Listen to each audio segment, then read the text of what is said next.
When you take examples of, say, Jack Ma of Alibaba, you take Mark Zuckerberg of Facebook, were they destined to be such great leaders? Were they born to be? Because none of them are that great educated. Destiny से ज़्यादा इन लोगों ने अपने talent को पहचाना। बहुत मेहनत करते हैं किस चीज़ के लिए, लेकिन एट द टाइम जब बात आती है किसी चीज़ को हासिल करने की, तो कोई और इंसान आके वो चीज़ उसके सामने से ले जाता है। मैं उस हार को हार नहीं मानता, मैं मानता हूँ इसके पीछे इसके आने वाला समय और अच्छा होगा।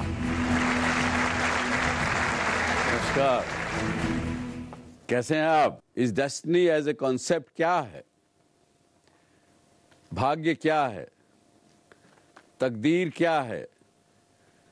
अपनी बात करते करते हम बहुत बार सोचते हैं कुछ फेलियर हुआ, कुछ नुकसान हुआ तो बोले यार तकदीर ही खराब थी। वो तकदीर क्या है?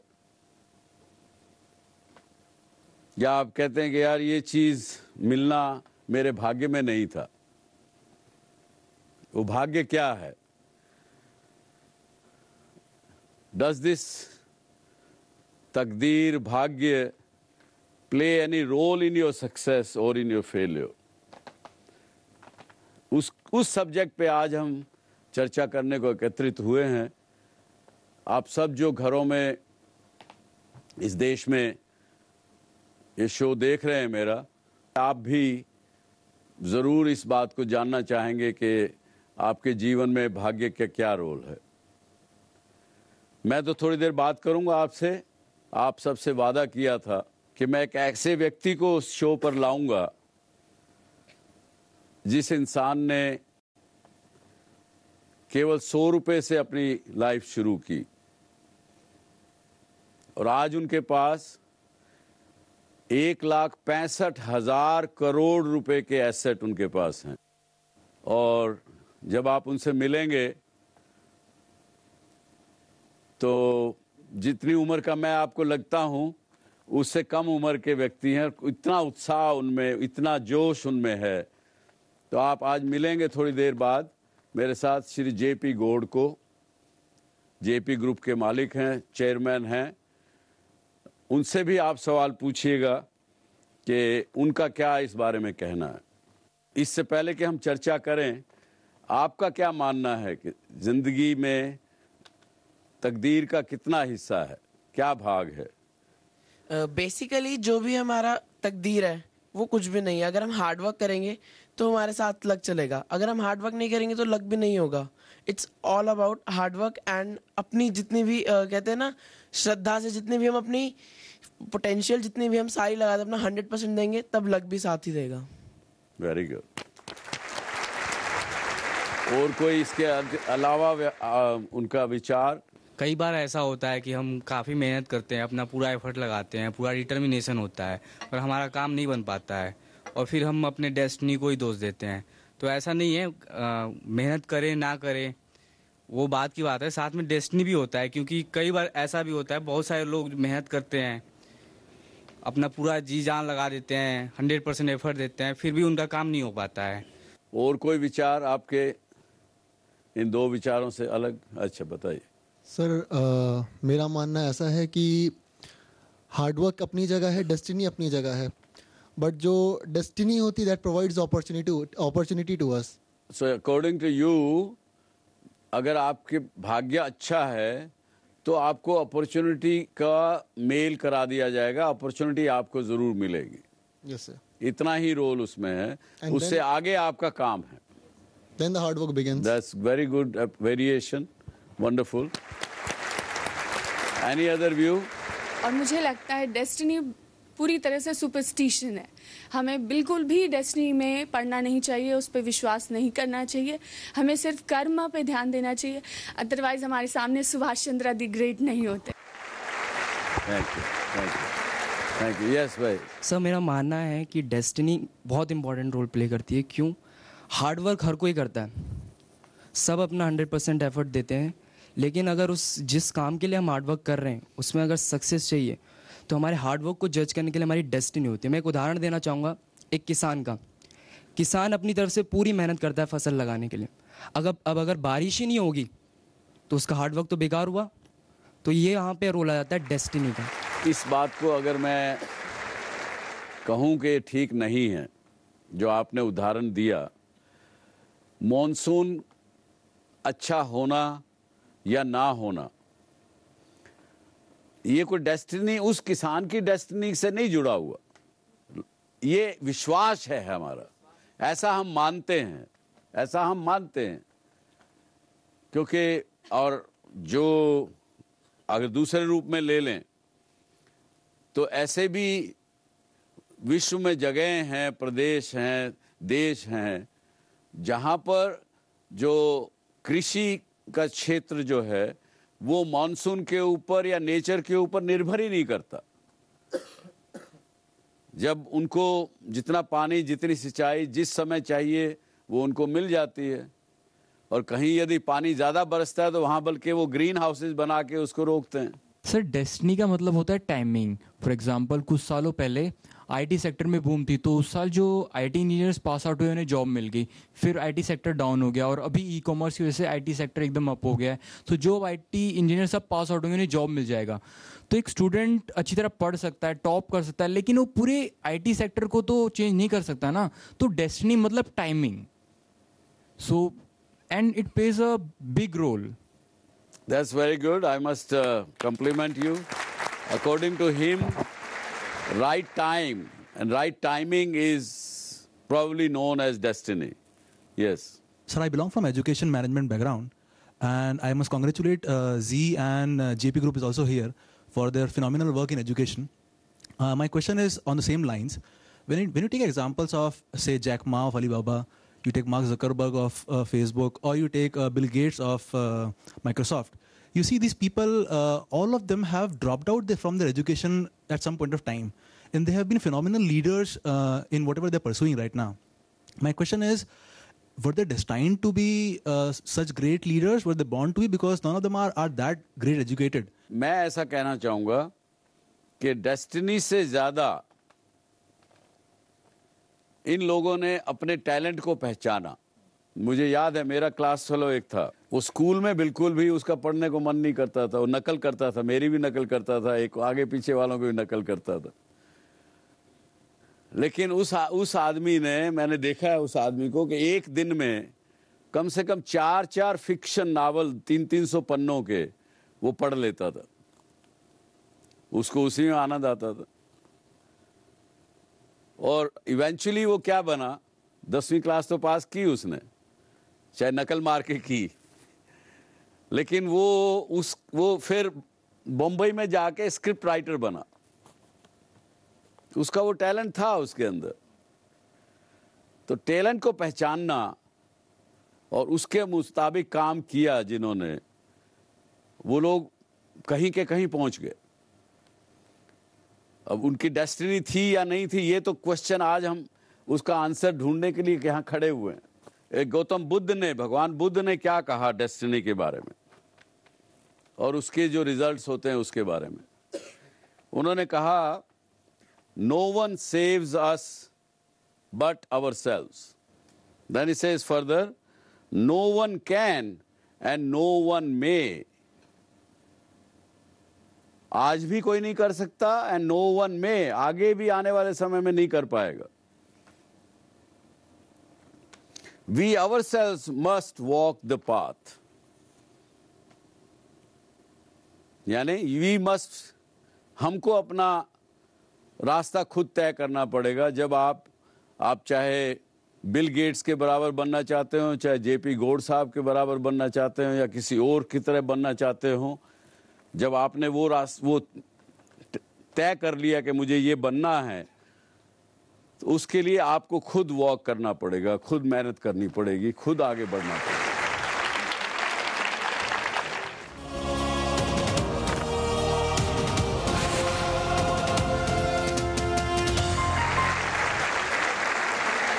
Okay, welcome back again. In today's show, we are discussing the concept of destiny. और इस बात का जवाब देने के लिए या इस बात के बारे में ज़रा और जानकारी डालने के लिए मेरे ख्याल से माननीय जेपी गौड़ से बढ़कर कोई व्यक्ति नहीं हो सकता, इसलिए हमने उनको आपके बीच में बुलाया है। मैं प्रार्थना करूंगा गौड़ साहब से कि प्लीज़ कृपया यहाँ आए। गौड़ साहब, आपका बहुत बहुत स्वागत है। बड़े भाग्यशाली हैं आप, हमारे बीच में आज गौड़ साहब हैं। अपने जीवन का, अपने पूरे जीवन में जो उतार चढ़ाव उन्होंने देखे, उन सब का निचोड़ आज आपके सामने रखेंगे। आप सबको और यहाँ जो उपस्थित लोग हैं उनको भी बहुत कुछ सीखने को मिलेगा। पहले हम उनकी थोड़ी बात सुनते हैं, उसके बाद फिर हम आपके जो प्रश्न होंगे या जो लोग हमारे को बाहर अपने घरों में देख रहे हैं वो भी गौड़ साहब से प्रश्न पूछ सकते हैं। गौड़ साहब बताइए। मैं प्रिय सुभाष जी का बहुत ही आभारी हूँ जिन्होंने मुझे आज यहाँ आप सबके सामने बुलाया। ये सच है कि ईश्वर ने मुझे बहुत समय दिया है इस दुनिया को देखने के लिए। मेरा जन्म 2 जनवरी 1931 में हुआ था। आज मैं 84 साल का हूँ।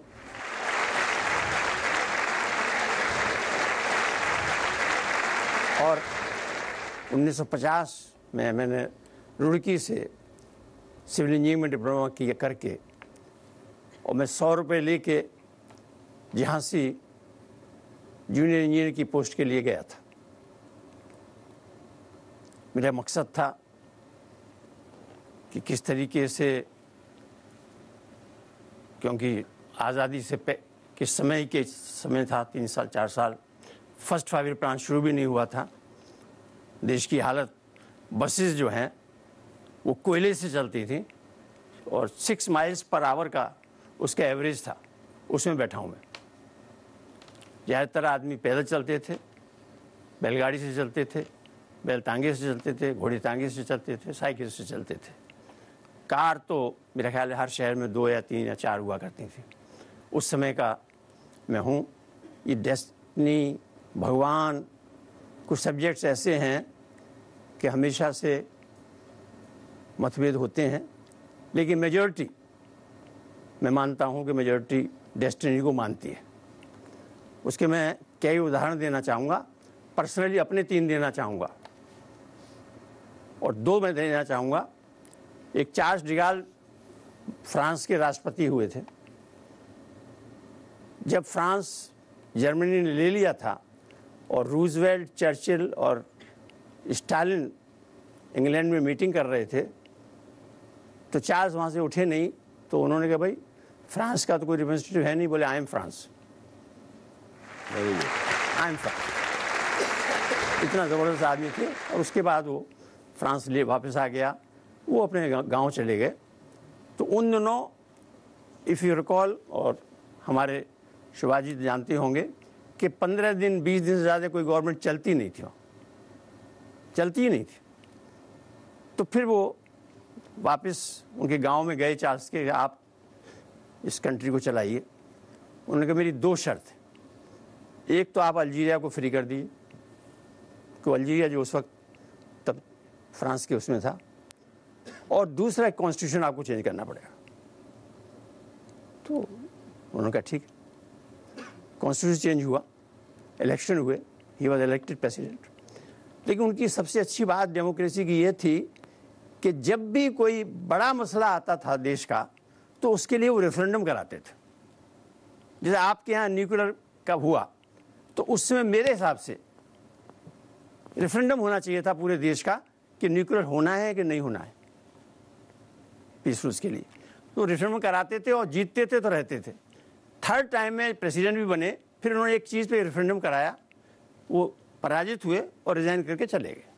ये उनकी है। लेकिन मेन जो मैं उनकी बात कहना चाहता हूँ कि उनकी एक जगह वो एक सोल्जर को वो कर रहे थे डेकोरेट मेडल के लिए, जहाँ उनका स्टेज बना हुआ था। तो जनरली एक प्रोटोकॉल होता है कि आप पहनाएंगे मेडल को, बस, और कुछ नहीं होता। तो किसी आदमी ने उनकी जान लेने के लिए कहीं 4थी मंजिल से बैठा हुआ था वो, उन्हें एंगल लगा दिया कि कहाँ मारना है। और जब उन्होंने मेडल पहनाया, उसके बाद उनको जहाँ रहना था वहीं गोली आई।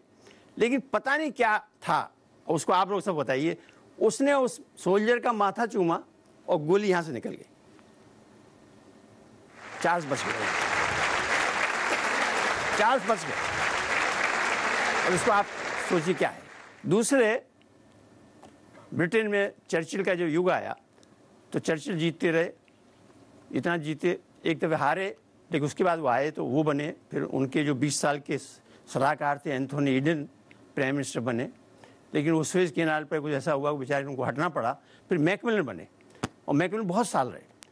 तब तक हमेशा जैसे होता है इनकम्बेंसी कि जब एक ही पार्टी का राज्य होता है तो ऑटोमेटिक आदमी नाराज़ होता है। तो लेबर पार्टी आ रही थी मेजोरिटी में और गैट्स उसके प्राइम मिनिस्टर बनने वाले थे और सडनली उनकी डेथ हो जाती है। तो सेकंड इन कमांड, जैसा अभी आपने कहा था कि एक को नौकरी वहां मिल गई और एक को नौकरी, तो वो जिस आदमी का कहीं नाम नहीं था, he was made prime minister. अब इसको हम क्या कहेंगे? बराबर मैं सुनता रहा गेट्स किल, गेट्स किल, गेट्स किल, गेट्स किल, लेकिन वो नहीं बने, उनकी डेथ हो गई 2 महीने पहले। मेरी लाइफ में कुछ ऐसा ही हुआ है।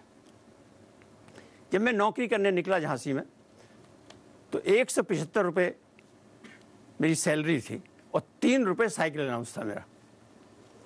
और जनरली इरिगेशन में जो काम होता है वो केनाल्स की सिल्ट निकालने का होता है और सफाई, ये गेस्ट, मतलब रूटीन वर्क। लेकिन साथ में उस डिवीज़न को, क्योंकि फर्स्ट 5 ईयर प्लान आना था, तो एक माताडीला डैम का सर्वे करने में मुझे भी भेज दिया गया। इस चीज़ को ध्यान से सोचिए, मुझे कोई पता नहीं था कि क्या होने वाला है। वो सर्वे हुआ, जब सर्वे ख़त्म कर दिया तो 4-5 महीने के बाद एक्सपर्ट्स आए और कई एग्जीक्यूटिव इंजीनियर्स आए और जगह, और कि मुझे अलाइनमेंट लगाने के लिए कहा गया आप झंडी लगाइए। मैं झंडियाँ लगाई, जगह जगह मैंने पानी के घड़े रखवा दिए। बेतवा नदी पर झांसी में 45 डिग्री का टेम्परेचर था मुंबई में। वहाँ कई एग्जीक्यूटिव इंजीनियर्स ने मुझे देखा, औरों ने भी, चीफ इंजीनियर ने भी देखा, अमेरिकन एक्सपर्ट ने भी देखा। और उसके बाद वो अलाइनमेंट पास हो गया। और जो वहाँ और एक एग्जीक्यूटिव इंजीनियर बैठे हुए थे, उनके अंडर में वो माताडीला का काम उनको मिल गया। और इसी बीच में पता नहीं क्या हुआ कि मेरी पोस्टिंग इस डिवीज़न से उस डिवीज़न में हो गई। एग्जीक्यूटिव इंजीनियर के सामने ओवरसीयर का होना एक बहुत मामूली चीज़ है, कोई ज़रूरी नहीं है कि वो जाने। तो मैं जब उनके डिवीज़न में बाहर उनके गेस्ट हाउस के सामने, ये नहीं पता था कि वो हैं, मैं टहल रहा था, मुझे सफाई का शौक़ है, तो मैंने कहा चलो वहीं टहलते हैं। तो वो वहाँ बरामदे में बैठे हुए थे, उन्होंने देखा कुछ पहचानी चीज़ है, उन्होंने किधर आओ, कौन हो और यहाँ क्या कर रहे हो? मैंने कहा मैं तो आप ही की डिवीज़न में मेरा पोस्टिंग हो गई है बंदी से। अरे भाई हम तो माताडीला हमारे पास आ गया, हमको एक आदमी चाहिए, हमारी गाड़ी में बैठो, चलो माताडीला छोड़ के आते हैं। अब इसको क्या कहेंगे, क्या कहेंगे इसको? और माताडीला जाना मेरे लिए वरदान सिद्ध हो गया, क्योंकि फर्स्ट 5 ईयर प्लान में उस समय वो 8 करोड़ का प्रोजेक्ट था जो आज 2000 करोड़ का होगा। और 40,000 आदमियों ने मैंने वर्क करते देखा और लकीली 40% वर्क मुझे मिला कार्य करने का। जब मैं डैम पर चल रहा था तो मैंने कहा कि अगर हम डिपार्टमेंट के थ्रू बना सकते हैं, क्या हम नहीं अपने आप नहीं बना सकते? मैंने अपने लिए सोचा। 5 फुट 4 इंच 54 किलो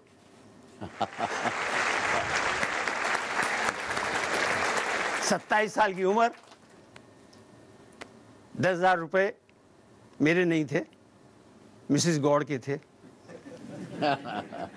क्योंकि वो अपने घर की अकेली बेटी थी, रेंजर की बेटी थी, उनकी फिक्स डिपॉजिट थी। तो हमने 5,000 मेरे पास भी थे, तो मैंने पिताजी से कहा कि मैं नौकरी छोड़ना चाहता हूँ। सब मना करते थे कि सोने की थाली है, इसको क्यों छोड़ रहे हो, कभी ऐसा नहीं होता है। उस समय की बात कह रहा हूँ, ये क्या कर रहे हो तुम? मैंने कहा नहीं, मुझे काम करना चाहता हूँ। तो पिताजी को मैंने अपने 5,000 रुपये दिए कि आप 2 साल के लिए 250 रुपये महीने के हिसाब से आप रखिए, अगर मैं नहीं सक्सेसफुल हुआ तो मैं फिर कहीं ना कहीं नौकरी कर लूँगा। तो वो मान गया। और 10,000 की पार्टनरशिप सबसे पहले मैंने आपके मध्य प्रदेश से शुरू की, यूपी से नहीं। मैंने कहा बाहर से शुरू करते हैं, वरना तो ये बदनामी हो जाएगी कि यहीं कहीं कोई सेटिंग कर ली है। तो मैं बाहर गया, वहाँ से काम किया मध्य प्रदेश। तो एक अपॉर्चुनिटी मुझे मिली माताडीला की, फर्स्ट अपॉर्चुनिटी। और उससे क्या हुआ कि रिवर वैली प्रोजेक्ट्स में मेरा रुझान हो गया और सरदार सरोवर डैम बनाया जिसमें गुजरात में 10% की ग्रोथ हो रही है। मुझे एक बहुत बड़ा शौक है, बहुतों को सिगरेट का शौक होगा, किसी को किसी चीज़ का शौक होगा, मुझे अपने सामने अपने जो मेरे कंसर्न साथी लोग हैं मुझसे ज़्यादा काबिल होने चाहिए,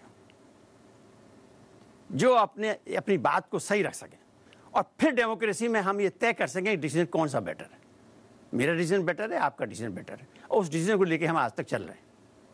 हमें कोई इन्फीरियरिटी कॉम्प्लेक्स नहीं है, न सुपीरियरिटी कॉम्प्लेक्स है, क्योंकि लाइफ में जब तक कंपेशन नहीं होगा, इंटीग्रिटी नहीं होगी, जब तक जोश नहीं होगा, तब तक आदमी पॉजिटिव वाइब्स जब तक नहीं होंगी, तब तो वो आगे बढ़ नहीं सकता। ये बहुत ज़रूरी है। आप कितनी ही परेशानी हो, उस परेशानी में आप एक वर्ड यूज कर लीजिए, याद कर लीजिए, even this will pass away, even this will pass away, even this will pass, even this will pass away, हमेशा याद करें।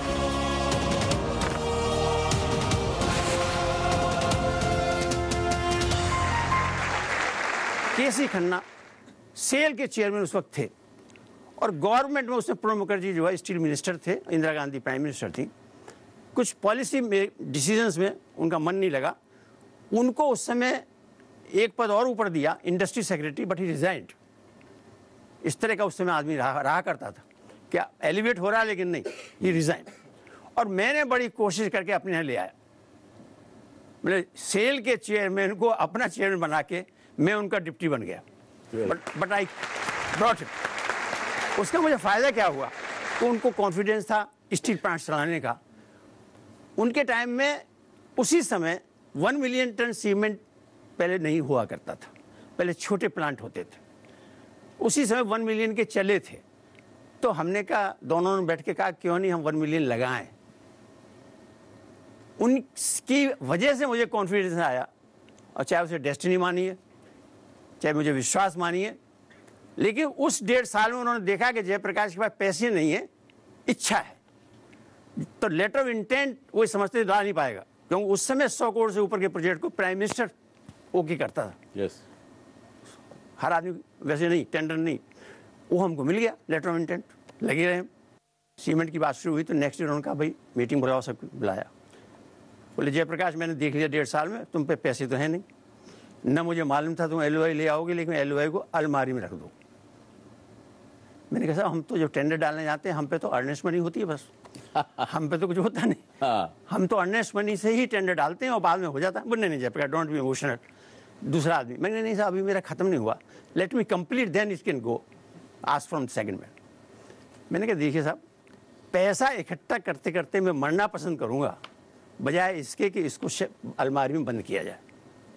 Now ask from somebody else. Everybody said we are with भाई साहब, वी आर विद भाई साहब, everybody. एक SK Jain हमारे साथी हैं, उन्होंने कहा देखिए आप ठीक कह रहे हैं, वाकई में पैसे नहीं है, लेकिन ऐसा हमेशा होता आया है कि जयप्रकाश जी सारी चीज़ को ठान लेते हैं, वो हो जानी चाहिए। और साहब उन्होंने मान गए। और कुछ ऐसा हुआ उस समय हमारे 30 करोड़ निकलते थे इराक में, जिसका कोई उम्मीद नहीं थी मिलने की, क्योंकि वार शुरू हो चुकी थी उन पे। तो मुझसे कहा गया कि इसमें मिनिस्ट्री ऑफ फाइनेंस में अपनी बात रखिए। तो वहाँ जॉइंट सेक्रेटरी बैठे हुए थे, ये शीला दीक्षित के हस्बैंड जो बाद में हार्ट अटैक से मर गए, एक मिस्टर बेनर वो थे बैजल, एडिशनल सेक्रेटरी। तो मैंने जैसे ही बोलना शुरू किया तो जनरल सेक्रेटरी को पता नहीं, जॉइंट सेक्रेटरी को लगा क्यों बोल रहे हैं, जयप्रकाश जी भी रहने दीजिए। मैं चुप हो गया। बाद में उन्होंने एडिशनल सेक्रेटरी कहा Jayaprakash what you want to say. मैं साहब मैं ये कह रहा हूँ कि मेरे 30 करोड़ वहाँ हैं, 3000 लेबर हम ले गए वहाँ, लौट के आ रहे हैं, अगर हमने कुछ यहाँ नहीं लगाया तो फिर लेबर को तो नहीं मिलेगा कुछ, तो फ़ायदा क्या हुआ, रोजगार ही नहीं मिलेगा तो वहीं की वहीं रहेंगे। बोले यू हैव ए पॉइंट। और अल्टीमेटली 50% उन्होंने दिया, 15 करोड़ वो आए और 10 करोड़ ब्रिजिंग लोन मिल गया और आपका सीमेंट प्लांट पहला बन गया। Very good.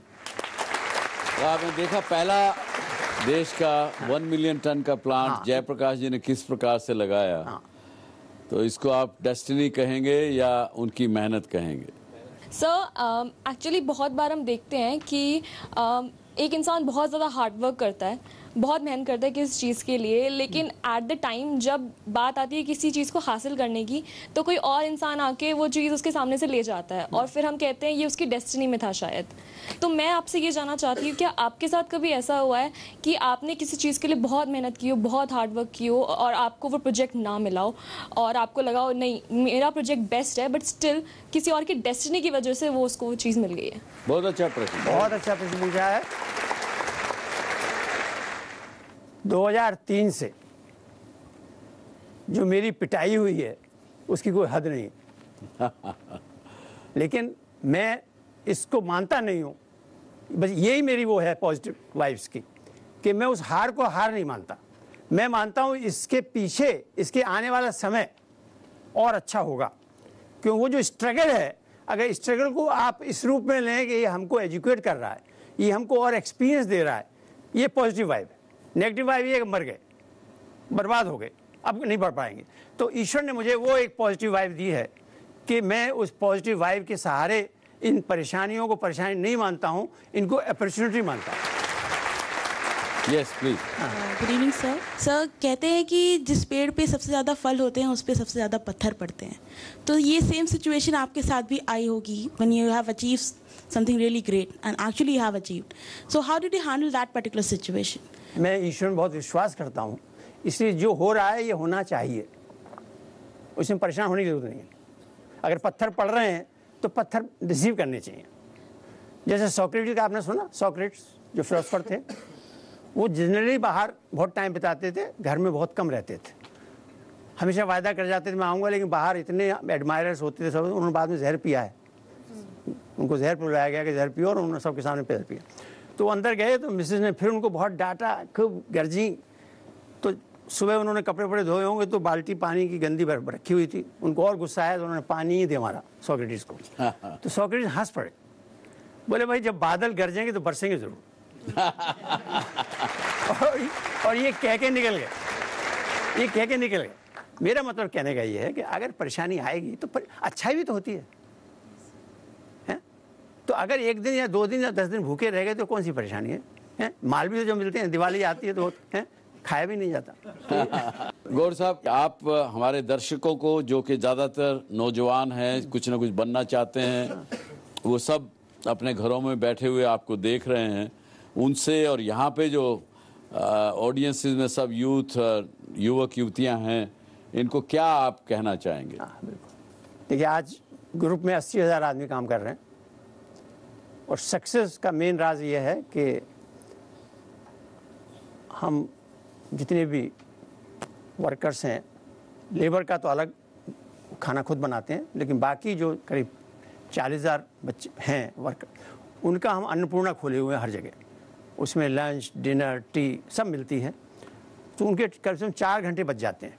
अगर खुद खाना बनाए तो 4 घंटे, उस 4 घंटे में वो 3 घंटे ओवर टाइम कर लेते हैं, 3 घंटे में डबल हो जाता है, तो 6 घंटे का उनको पैसा मिल जाता है रोजाना। आज तक स्ट्राइक नहीं हुई कंपनी में, आज तक स्ट्राइक नहीं हुई किसी भी तरीके से। तो ये छोटी छोटी बातें, अगर मैं आपके शू में बैठ के देख लूँ तो बहुत सी प्रॉब्लम सॉर्ट आउट हो जाएंगी हमारे आपके बीच में। ईगो नहीं होनी चाहिए, एरोगेंस नहीं होनी चाहिए, समझे साहब।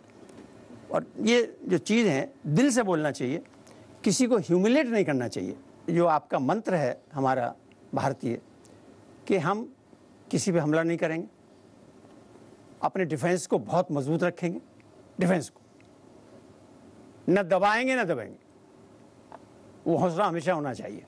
दूसरे आदमी को 100 दफ़े सोचना चाहिए कि हमारे बाउंड्री में आ सकता है कि नहीं आ सकता, ये बहुत ज़रूरी है। तो जब तक आप में वो हिम्मत और हौसला और काम करने की मेहनत होगी, जो कि इस 21st सेंचुरी में, क्योंकि मुझे जो दिखाई दे रहा है, आज से 40 साल पहले जब पॉपुलेशन बढ़ रही थी तो समझ में ये आ रहा था गड़बड़ हो रहा है, लेकिन आज जब 65% आप यूथ हो गए तो ये शक्ति बन गई। लेकिन ये अगले 30 साल में ये और बढ़ जाएगी, और इसके लिए हम जॉब नहीं दे पाएंगे और इतनी बिजनेस में आप नहीं लग पाएंगे, तो ये फोर्स जो है ये घातक भी हो सकता है, ऐसा मेरा मानना है। तो ये आपको बचाना है, जिम्मेदारी आपकी है।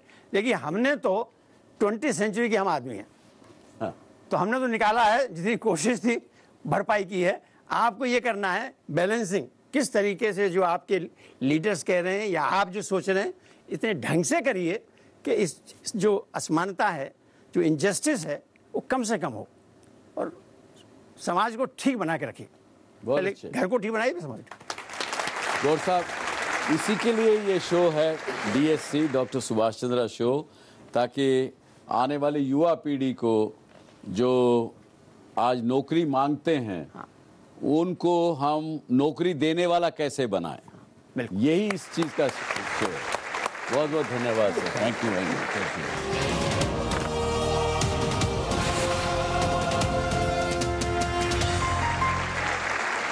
कई बार हम लोग सोचते हैं कुछ हमारे साथ जब गलत होता है, कुछ भी गलत हुआ, किसी ने आपके साथ नाइंसाफी की, जिस चीज़ को आप डिज़र्व नहीं करते थे उस तरह का आपको, मान लीजिए आपके प्रोफेसर ने या आपके किसी दोस्त ने आपसे दगा कर लिया, और आपके मन में बहुत बार आता है प्रश्न कि मेरे साथ ऐसा क्यों, मैंने ऐसा क्या किया, तो फिर आप मान लेते हैं कि यार हो सकता है ये मेरी तकदीर है।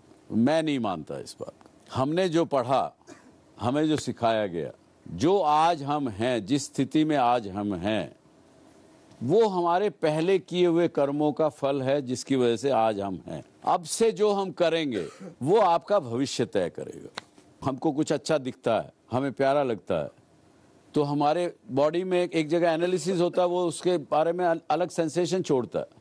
हमें सेंसेशन नहीं पता लगता, हमको लगता है हमें खुशी हुई क्योंकि मैं आज गौड़ साहब से मिल लिया, इसलिए खुशी हुई। वो खुशी इसलिए हुई कि गौड़ साहब से जब मिला तो उसने, मेरे माइंड ने एनालाइज किया, उसने कहा कि ये बड़े अच्छे आदमी हैं, सब कुछ जानते हैं, इनसे कुछ सीख सकता हूँ, तो वो सेंसेशन से मुझे खुशी मिली। तो समता बनाए रखना ही एक, मैं समझता हूँ कि ऐसी चीज़ है जो आपको अपने विश्वास के नज़दीक ले जाएगी, आपको अपने मंजिल के नज़दीक ले जाएगी। कहीं फेलियर हो, इसीलिए मैंने कहा कि फेलियर हो तो भी हम डेस्टिनी को नाम दे देते हैं, और सक्सेस मिले तो भी हम कहते तकदीर अच्छी थी, लेकिन भूल जाते हैं कि हमने जो कर्म किए, और वो कर्म किए जब तक वो कर्मों का फल आपको नहीं मिलेगा, जो कुछ आपने किया है अपनी इस जन्म में, पिछले जन्म में, पिछले से पिछले पता नहीं कितने जन्मों में जो किया है, वो जब तक अकाउंट बराबर नहीं हो जाएगा तब तक आप इस चक्र में पड़े रहेंगे। ये कोई एक पर्टिकुलर बिलीफ या धर्म की बात नहीं है, ये एकदम एक्सपीरियंस करने की बात है। मैंने एक्सपीरियंस उसको किया है।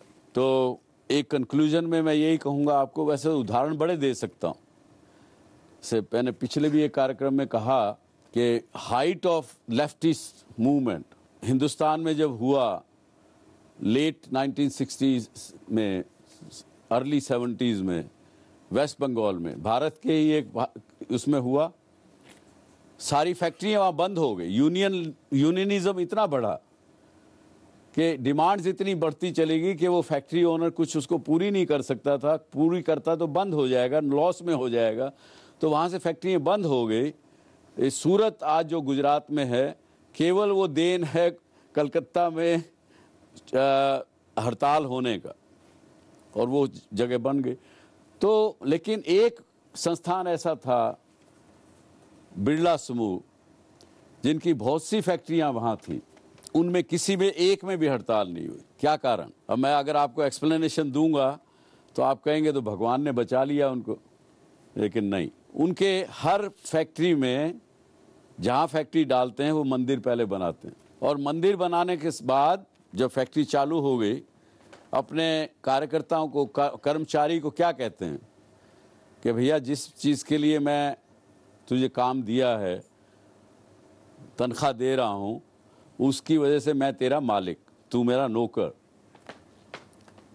और उस पर तू शुक्रगुजार मान कि मैंने तुझे नौकरी दे दिया, मैंने तुझे आजीविका दे दी।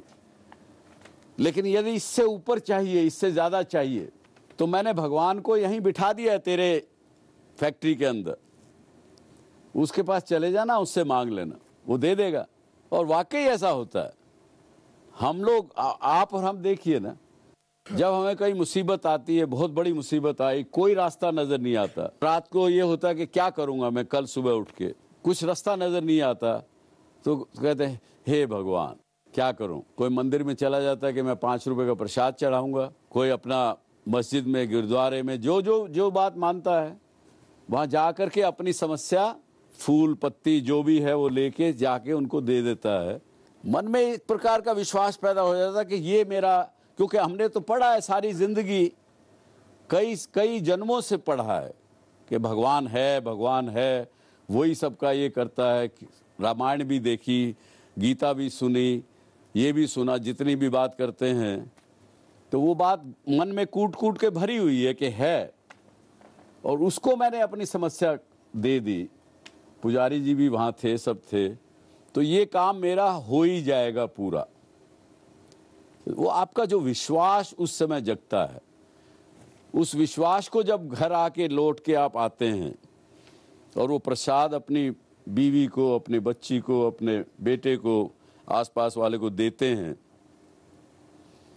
तो ये आप ये कहते हैं सबको कि मैं ये कराया, आज बिटिया की शादी हो जाएगी, बेटे की नौकरी लग जाएगी।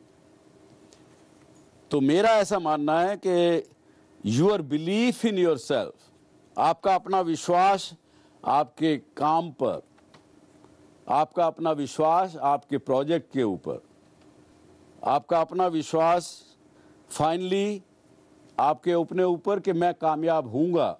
जैसे गौड़ साहब ने बताया कि जब उनको वो चीफ इंजीनियर साहब छोड़ के जाने लगे कि भाई बिना पैसे के तो पावर प्लांट कहाँ से लगाओगे, और वो भी 1 मिलियन टन का, किसी ने लगाया नहीं, तो भी उनको अपने ऊपर विश्वास था कि नहीं मैं ये कर लूँगा।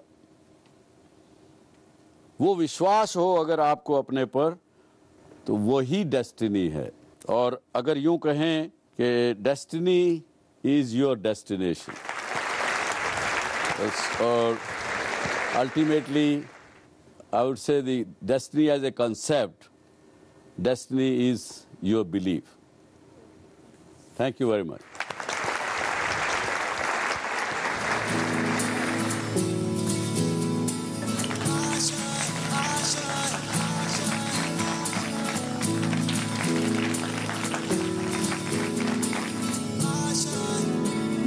डॉक्टर सुभाषचंद्रा शो मध्ये सहभागी होण्याची इच्छा असेल तर आम्हाला SMS करा, DSC स्पेस द्या, तुमचं नाव टाईप करा आणि पाठवा 57575 वर। तुम्ही ईमेलही करू शकता dsc@zmedia.slgroup.com वर।